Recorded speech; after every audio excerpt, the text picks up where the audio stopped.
जगाला सर्वप्रथम शांतीचा आणि क्रांतीचा संदेश देणारे तथागत सिद्धार्थ गौतम बुद्ध मृत्यूच्या मैदानात मर्दाच्या मनगटाने आणि धैर्याच्या धुंदीने झुंज करून स्वराज्य निर्माण करणारे छत्रपती शिवाजी महाराज, काळ्या छातीवरी अभिमानाचे दरी कोरणारे विठू माझा लेकरू आया संगे गोपाळांचा मेळा असंच म्हणणारी संतांची संतभूमी, जुलमी जातीयवाद्यांच्या विरोधात दंड ठोकून बंड पुकारणारे महामानव महात्मा ज्योतिबा फुले, माता जिजाई, माता रमाई, माता अहिल्याई, माता सावित्री या सर्व महापुरुषांना व या महामातांना मी प्रिशा स्वप्ना पवार विनम्र अभिवादन करते. मित्रांनो, अनेक वर्षांपासून चातुर्वर्ण व्यवस्थेखाली समाज पूर्णपणे दबलेला होता. 4 वर्णांमध्ये 4000 जाती होत्या. माणसांपेक्षा दगडधोंड्यांना जास्त किंमत आली होती. नदीतल्या गोठ्याला, गोठ्यातल्या शेणाला आणि भोजनाच्या पंक्तीला भलताच वाव आला होता.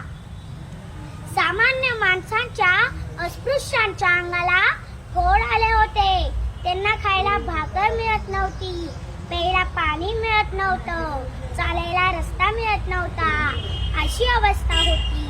आणि यांचा श्वास मोकळा करण्यासाठी एका महापुरुषाने जन्म घेतला आणि या महापुरुषाने हजारो वर्षांपासून निर्माण झालेल्या विकारांच्या दऱ्या बुजवत विचारांच्या वटवृक्ष निर्माण करण्याचं काम केलं.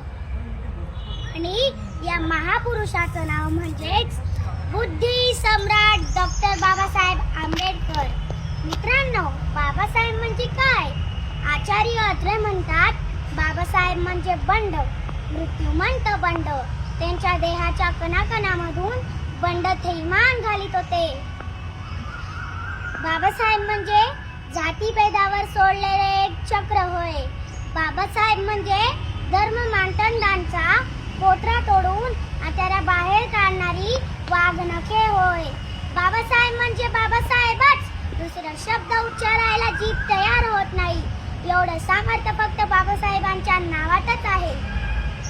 स्त्री आहे शक्ती, स्त्री आहे मान, तिच्या विना अपूर्ण सारा संसार मान. आंबेडकरांनी दिला हक्कांचा दीप, महिला सशक्तीकरणाचा केला त्यांनी थोर संकल्प दी. मित्रांनो, बाबासाहेबांना खऱ्या अर्थाने आदरांजली व्हायची असेल तर स्त्रीचा सन्मान करा, तिच्या स्वप्नांना पंख द्या. चला तर जोरदार घोषणा होऊन जाऊ द्या. शिवाजी महाराजांचा विजय असो, डॉक्टर बाबासाहेब आंबेडकरांचा विजय असो, माता जिजाईचा विजय असो, माता रमाईचा विजय असो, माता अहिल्याईचा विजय असो, माता सावित्रीचा विजय असो. जय भीम. जय भीम, जय संविधान.